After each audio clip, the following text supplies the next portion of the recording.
House Republicans brace for doomsday scenario if McCarthy falls short of 218 votes for Speaker.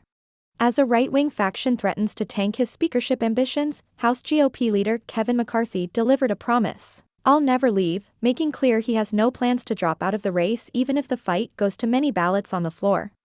"I'll get 218, McCarthy told CNN, referring to the votes he'd need to become House Speaker. But Representative Andy Biggs of Arizona, a conservative hardliner who is challenging McCarthy to be the most powerful member of Congress, doubled down on his commitment to stop the California Republicans' ascension.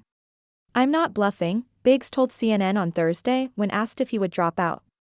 With the increasing likelihood that the Speaker's race could go to multiple ballots, something that hasn't happened since 1923, McCarthy's allies and foes alike are starting to quietly game out the next steps. If he can't get the necessary 218 votes on the first round and they move into uncharted territory.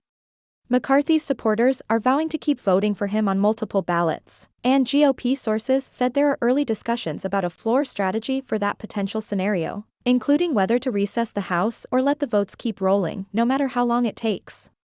To prevent that from happening, McCarthy and his team have been engaged in serious talks with a group of conservatives, including over potentially giving them influential committee assignments and more power to drive the legislative process.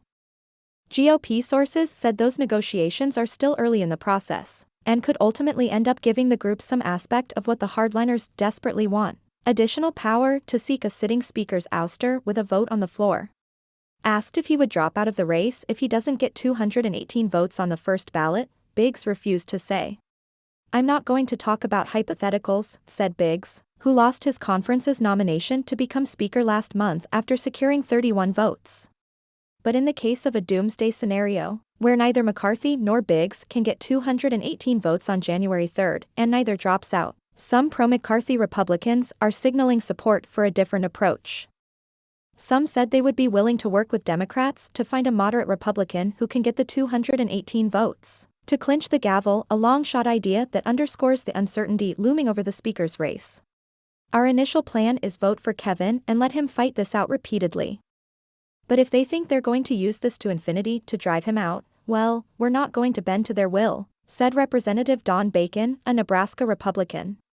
Bacon added if GOP hardliners don't bend, then he would be willing to work with Democrats to find another more moderate Republican to secure the 218 votes to become Speaker. "If a small group refuses to play ball and be part of the team, then we'll work across the aisle to find an agreeable Republican," Bacon said. "But I hope we don't get there. McCarthy's detractors don't buy it. There are very significant rules changes being discussed that would open the House up, that would be transformative, that would give us the ability to actually legislate and represent our constituents," said Representative Matt Gaetz, a Republican from Florida who said he's a hard no on McCarthy. "And whoever is Speaker is going to have to agree to those rules, I think. And I don't think that person will be Kevin McCarthy because Kevin McCarthy won't have 218 votes." Gaetz added, "I think the person who is ultimately going to be the Speaker isn't even the candidate yet."